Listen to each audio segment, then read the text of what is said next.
ಯೆಹೋವನೇ, ನಿನ್ನ ಕೃಪೆಗನುಸಾರವಾಗಿ ನನ್ನನ್ನು ಚೈತನ್ಯಗೊಳಿಸು. ಆಗ ನೀನು ಉಸಿರಿದ ಕಟ್ಟಳೆಯನ್ನು ಕೈಕೊಳ್ಳುವೆನು. ಬುಧವಾರ 29 ಏಪ್ರಿಲ್ 2026 ಇಸ್ವಿ. ಈ ದಿನದ ವಾಕ್ಯ ಧ್ಯಾನಕ್ಕಾಗಿ ನಾನು ಆರಿಸಿಕೊಂಡಂಥ ವೇದ ಭಾಗವು ಶ್ರೀ ಮತ್ತಾಯನು ಬರೆದ ಸುವಾರ್ತೆ 7ನೇ ಅಧ್ಯಾಯದ 25ನೇ ವಚನ.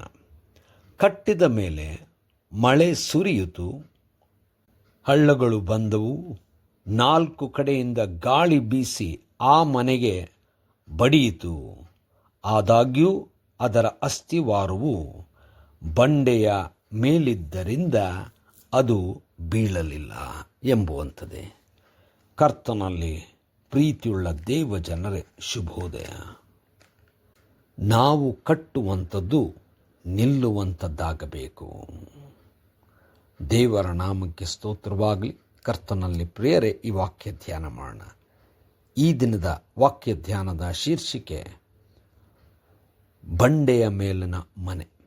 ಕರ್ತನಲ್ಲಿ ಪ್ರಿಯರೇ, ಯೇಸು ಕ್ರಿಸ್ತನು ತಾನು ವಾಕ್ಯವನ್ನು ಕೇಳುವಂಥವರು, ಕೇಳಿದಂತೆ ನಡೆಯುವವರ ಬಗ್ಗೆ ಹೇಳುತ್ತಿರುವಾಗ ಒಂದು ಉದಾಹರಣೆಯಾಗಿ ಕೇಳುವಂಥವನು ಅದರಂತೆಯೇ ನಡೆಕೊಳ್ಳುವಂಥವನು ಬಂಡೆಯ ಮೇಲೆ ಮನೆ ಕಟ್ಟಿದ ಹಾಗೆ ಎಂಬುದಾಗಿ ಹೇಳಿ, ಕೇಳುವಂಥವನು ಆದರೆ ಮಾಡದೇ ಇರತಕ್ಕಂಥವನು ಉಸುಬಿನ ಮೇಲೆ ಮನೆ ಕಟ್ಟಿದ ಹಾಗೆ ಎಂಬುದಾಗಿ.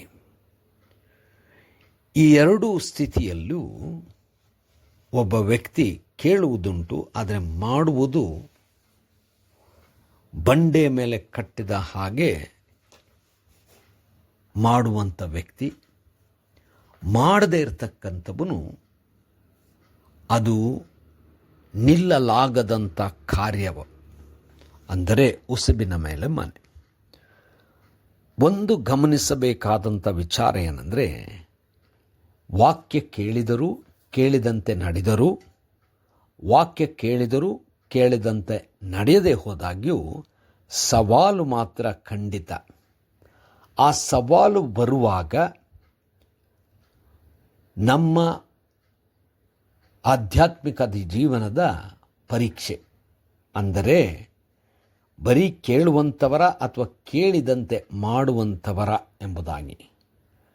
ಕೇಳಿ ಅದರಂತೆ ಮಾಡಿದವನು ಭದ್ರವಾಗಿರುವನು, ಅಂದರೆ ಸವಾಲುಗಳು ಖಂಡಿತ, ಸವಾಲುಗಳನ್ನು ಮೀರಿ ನಿಲ್ಲುವಂಥ ಆ ಒಂದು ಸ್ಥಿತಿ ದೇವರು ವಾಕ್ಯವನ್ನು ಕೇಳಿದಂಥವನಿಗೆ, ವಾಕ್ಯದಂತೆಯೇ ನಡೆಕೊಳ್ಳುವಂಥವನಿಗೆ ಕೊಡುವಂಥ ವಿಶೇಷವಾದಂಥ ಆಶೀರ್ವಾದ.